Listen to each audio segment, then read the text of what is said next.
The name's Jason. Cygnus Jason. And today we're here to determine whether or not the 00 program is right for you. Before we get down to brass tacks, we have to understand the folks that brought it to us. IO Interactive. I feel like I haven't done an honest-to-goodness dive into a developer in a while, so if you don't want to take a couple minutes to learn something new and or interesting, feel free to skip ahead to the indicated time on screen. I won't be offended, I promise. All the way back in 1997, there was a newly founded video game developer called Ritomoto, based in Copenhagen, Denmark. Before its first game saw the light of day, it established a partnership with a Danish film studio called Nordisk Film, a studio that's been making films since 1913, their more recent features being The Tunnel, Before the Frost, and A War. The partnership between Ritomoto and Nordisk Film would produce a game development studio jointly owned by the two companies, IO Interactive, officially founded in September of 1998. Ritomoto's 7 employees, few of which have names I can confidently pronounce, were the founding members of IO Interactive and also its initial staff. IO's first stab at game development was slated to be an MMO, but Nordisk Film essentially told them to pump the brakes and start small. IO toned down their goal to a simple run-and-gun action game, taking creative inspiration from John Woo films like The Killer and Hard Boiled. IO also focused primarily on PC development because they were unable to get their hands on game development kits, or GDKs, which are used in order to fine-tune developing games for eventual release on whatever console the GDK is designed for.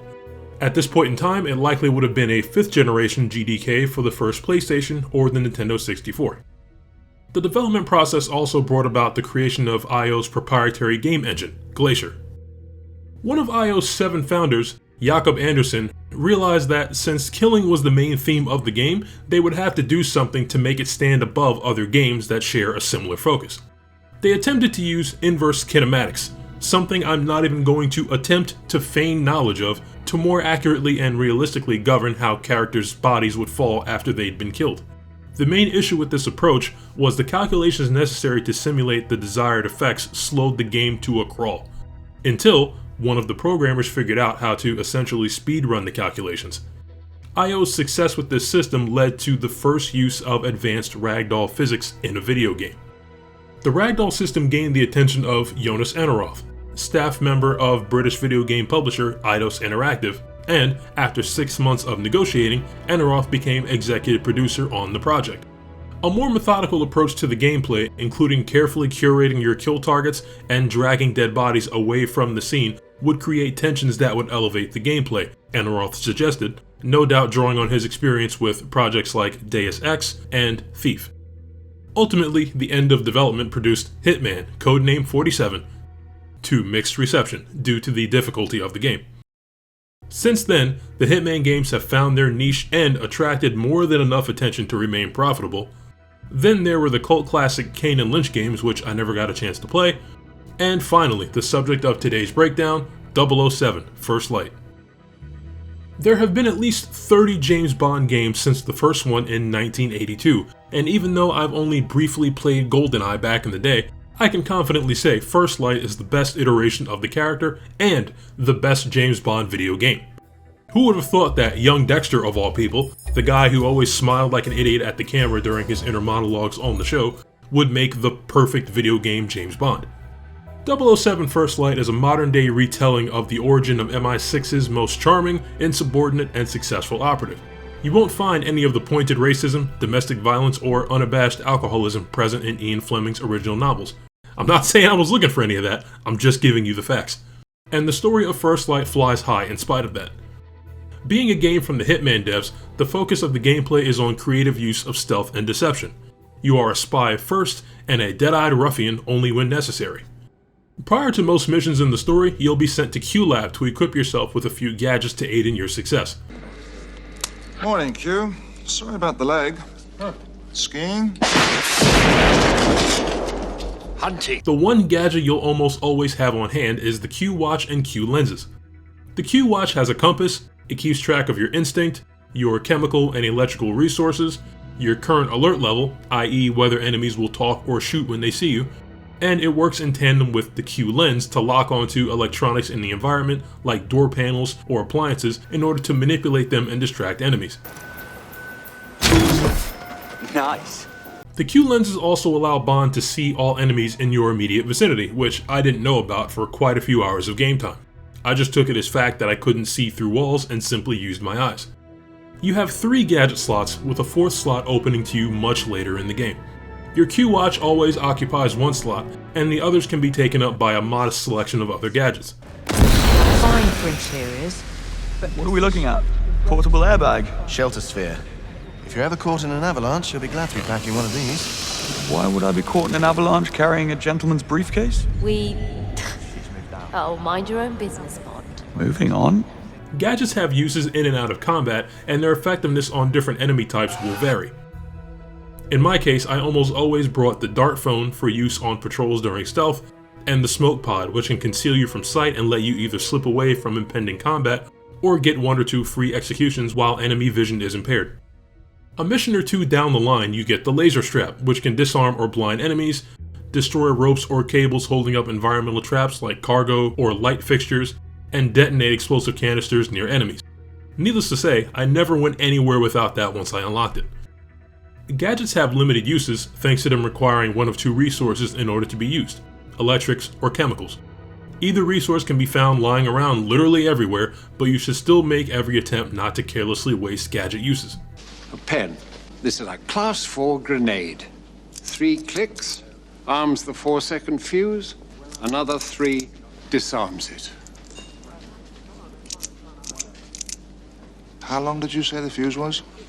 Oh, grow up, 007. Another tool in your spycraft arsenal is your instinct. In your Q-Watch display on the lower left, there's an icon between your electric and chemical resource gauges that shows your current alert level.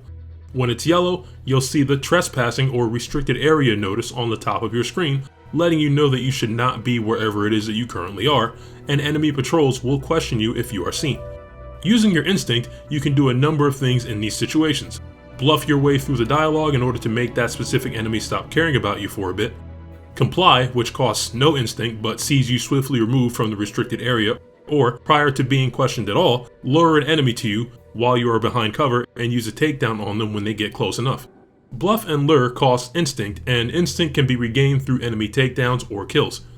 Instinct can also be used during combat to activate focus, slowing down time to ensure that your very next shot, wherever it may be, is 100% on target. Missions in First Light are similar to how they are in Hitman, although there are very few times where you get to utilize disguises. Sorry, Hitman fans. When you're out on assignment, you will most often have one main objective in a very large area, like a swanky hotel or a nightclub. To complete this main objective, you will have to complete a series of sub-objectives. Think pickpocketing a key card from someone in the area, or learning a passcode to a secure door. The route to completing sub-objectives may not be immediately obvious to you, but through your investigation of the area you're in, and hints from whoever else is on assignment with you, you can find objects to inspect for relevant clues, or conversations you can eavesdrop on in order to be made aware of opportunities. Opportunities are hints that loosely guide you towards various methods of completing sub-objectives. The flexibility in how you complete missions is usually found in the opportunities you choose to pursue. Let's say you need access to a restricted area. You can bluff a guard and walk right in, you could find an air vent to get around the guards, you can use the game's very smooth traversal mechanics to clamber up architecture and along a ledge to pop into an open window closer to where you want to be. You can sometimes find hints that lead you into dialogue with a nearby NPC that will escort you past the guards and into the area. The choice is yours. If you get caught trespassing and you have neither gadget resources nor instinct remaining, you may have to resort to good old fisticuffs. Bond is not allowed to kill anyone that is not presenting clear and present danger to his life. Once he is granted license to kill, your alert level as well as the top center of the screen will turn red, letting you know enemies will shoot on sight. Combat in this game is fluid enough and nicely complements the nature of your role as a spy. In Melee, Bond can counter enemy attacks or sidestep enemy attempts to grab him, while his own melee attacks systematically dismantle an enemy in as few strikes as possible. Melee, when near a wall, will slam an enemy's head into it to finish them, and you can also throw random objects at enemies to disorient them, opening them up for damage. If an enemy is guarding, Bond can grab them to open their guard and immediately attack to keep them on the back foot. Most enemies die in 4 to 5 clean hits, at least on intended difficulty, and if you're in melee with gun-wielding enemies also nearby, they will typically hold fire until they have a clear line of sight on Bond. To make use of this, Bond can close the distance with a charge strike to gain control of an enemy's firearm and then take them down the old-fashioned way. As I mentioned with gadgets earlier, they all have uses in combat. Firing the dart phone at an attacking enemy will stop them in their tracks, opening them up for a takedown, and the smoke pod will make it hard for nearby enemies with guns to shoot at Bond since they can't see him, or it might serve as an opportunity to slip away from the confrontation. Once all enemies that had eyes on you have readjusted their gaze elsewhere, the floor for example, you will see a situation contained notice, which means you can officially resume with the secret part of Secret Agent. There was one time I was sneaking into a room through a window. I managed to slip by 2 guards closest to the window, but a 3rd guard noticed me enough that he decided to check out my last known position, which, unfortunately, placed him right at the doorway to the adjoining room, and that provided him a direct line of sight towards me, crouched behind some cover. I used the smoke pod before he officially noticed me, but it wasn't enough and he decided to rush me. This noise alerted all guards in both rooms, and I decided to fight it out. One nearby guard called for reinforcements once I put a hurting on his friend, then another guard called for reinforcements, then 2 of the reinforcing guards both called for more reinforcements. A few minutes and at least a dozen bodies later, the situation was somehow contained. Intruder! Intruder! That's bullshit. How did he know? Guards! Yeah, but besides that. Next, we've got firearms. Bond eventually gains a service-issue pistol, but he always loses that thing. If you're without a weapon, taking down an enemy wielding a weapon will see them drop it right into your hands. You can utilize gadgets to disable enemies in the midst of a firefight, and also vault take down an enemy from behind cover, grabbing their weapon at the same time. Something worth noting, pick solid cover because crates or thin paneling will give way after only a few bullets. Keep this in mind and pay attention to where both you and enemies take cover. Weapons have ridiculously low ammo reserves, so you will often be switching between guns on the fly during firefights. If you run out of ammo, you can huck the empty gun at a nearby enemy to stun them, then charge strike them to get their gun and continue dishing out His Majesty's justice. Headshots are the key to ammo conservation, along with shooting explosive canisters or environmental hazards to eliminate large numbers of enemies with as few bullets as possible. Another reason to get creative is Bond has a laughable amount of health. A handful of direct hits during melee or a few bullets during a firefight are all it takes to kill him, and, upon reflection, I actually love that. It puts you on equal footing with the enemies you fight, raising the tension of each encounter and keeping you immersed in the action.